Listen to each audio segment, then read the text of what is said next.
Hey everyone, welcome to Keller Acres. Today I'm making a blueberry lemon cream cheese sourdough inclusion loaf. This is my second inclusion loaf. I didn't do a video on my first one. I did it just a few days ago. I did one with my homemade vanilla bean paste, which is amazing. And there's a video on that if you're interested. Cinnamon and a little bit of coconut sugar, and I thought it was absolutely delicious. So I'm excited for this blueberry cream cheese lemon. I hope that it is just as good.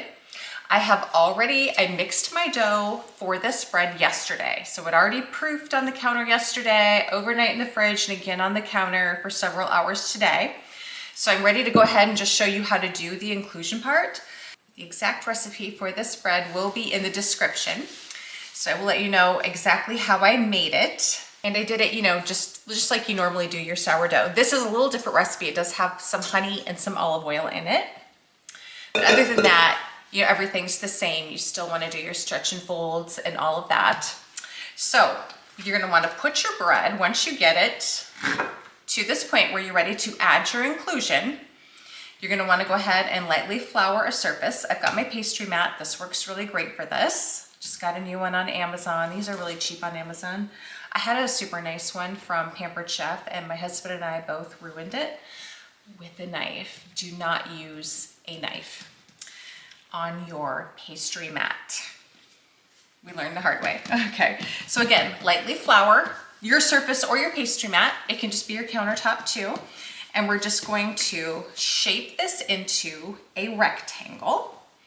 Pretty simple, right? Oh, might help if I tell you exactly what we're putting in here. I mean, basically, but the measurements approximately. I have a half a cup of softened cream cheese, 1 cup of fresh blueberries, 2 tablespoons of sugar. You can use whatever kind of sugar you want. Regular sugar, brown sugar, coconut sugar. I'm actually using monk fruit sweetener. I just got this recently on Amazon, so I'm excited to try it. So that is what I will be using, and the zest of 1 lemon. Back to getting this into our rectangle. I'm just gonna plop mine over, make sure the other side looks good. All right, looks really good. Then when we go to bake it, we'll be baking it at 400. But what we're gonna do right now is we're gonna get this filled with our cream cheese, blueberry, and lemon. And then we're gonna let it rise on the counter again for another couple of hours, and then we'll be ready to bake. Once we're shaped into a rectangle, get your cream cheese, and we're just going to spread the cream cheese onto the bread. Got a knife here. Oh, this has been softening for a while, but it is not spreading super easy. But we'll get there. It might just take me a minute to get this kind of spread out evenly across the dough here. This will just help it get mixed in a little bit better, right? So it's gonna be good. It's gonna be really, really good. I'm excited. It's just kind of fun doing these inclusion loaves, and you can put really whatever you want in it. I know some people do a savory one. They do cheese and maybe some diced ham. I haven't tried that with the sourdough yet. I have tried that in scones. Have some scones recipes out there if you're interested. Lots of great recipes. Check them out. This is getting pretty good. I'm not gonna spread it all the way to the edge, just maybe like an inch or so from the edge. I mostly just kind of want to get it a little more even. It is. You could also use whipped cream cheese, softened. That might spread better, but I'm getting it. We're gonna call that good. Does not have to be perfect.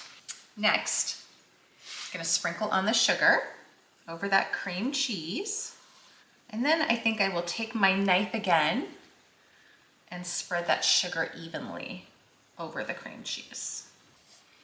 Okay, just kind of spread that a little bit. Use my hands, kind of pat it down into that cream cheese. Sprinkle on my lemon zest. Next up, the blueberries. I'm gonna kind of pat these blueberries down. Now we're ready to fold. Okay, now we're gonna fold half the top over and then the other half over to the middle, just like this. Now I am going to tell you what I did differently with my last inclusion with the vanilla bean paste, the cinnamon, and the sugar.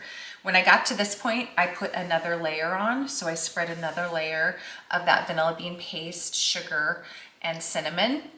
But with this, I'm not, because with the blueberries, it would just be too much. It'd probably be falling out. So that's why I'm only doing the one layer.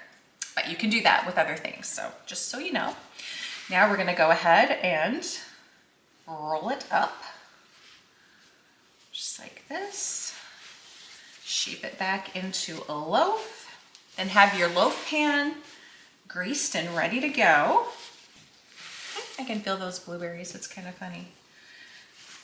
And then we're gonna cover it and let it rest, like I said, again on the counter for a couple of hours. And then we'll be ready to bake it. Get mine into my loaf pan. All right, see you back in a bit. Okay, my bread's been sitting out on the counter for 2 hours. So I've got my oven preheating to 400 degrees. I'm gonna go ahead and make a couple slits in the top of my loaf. You don't have to do this, but I like to do this. And the blueberries, you can see them right on top. That's probably gonna make them pop up a little bit, but that's okay. Love this tool, by the way, for making designs on your sourdough. My husband got it for me on Amazon. Now we're gonna get it in the oven for approximately 40 to 45 minutes. I'll let you know exactly how long I bake this for. Also, after I take it out of the oven, I'm going to be brushing the top with 2 tablespoons of honey mixed with 1 tablespoon of lemon juice. All right, my bread is done. It took a lot longer than expected. I baked this loaf for an hour and 10 minutes at 400 degrees. My last inclusion loaf only took 40 minutes, so it must have something to do with the blueberries in here. I'm not actually completely positive, but you just want to make sure that the internal temperature of your bread reaches at least 205 degrees. So that's what I went by. Let's cut this open and see what it looks like. Also, I already brushed the top with the honey and lemon that I talked about. 2 tablespoons of honey, 1 tablespoon of lemon juice. I did that after it was fresh out of the oven. It's been a while. It's been sitting for a while, so I wanted to make sure I gave it plenty of time before I cut into it. You don't want to cut into it too soon. Looks good. This is really good. That lemon on top gives it that nice little extra touch of lemon that it definitely makes the bread. Delicious, very flavorful. I'm really liking these inclusion loaves. This is definitely one I would recommend trying along with the cinnamon one. That one was amazing. I definitely recommend doing some inclusion loaves if you enjoy making sourdough. Again, the exact recipe I used for this bread will be in the description. If you have any questions, please comment and I will get back to you. Or if you want to know any more about the other inclusion loaf I did with my vanilla bean paste, cinnamon, and coconut sugar, please feel free to comment and I will let you know if you have any questions on that I can answer. I would love to answer those for you. That one turned out amazing as well. Definitely recommend that one. And happy experimenting. It is a lot of fun. Sourdough is just a lot of fun. Thanks for watching, guys. Give these sourdough inclusion recipes a try. This blueberry cream cheese lemon, it really is good. Be sure to give us a like and hit that subscribe button if you're enjoying our videos. Also, follow us on Facebook and Instagram.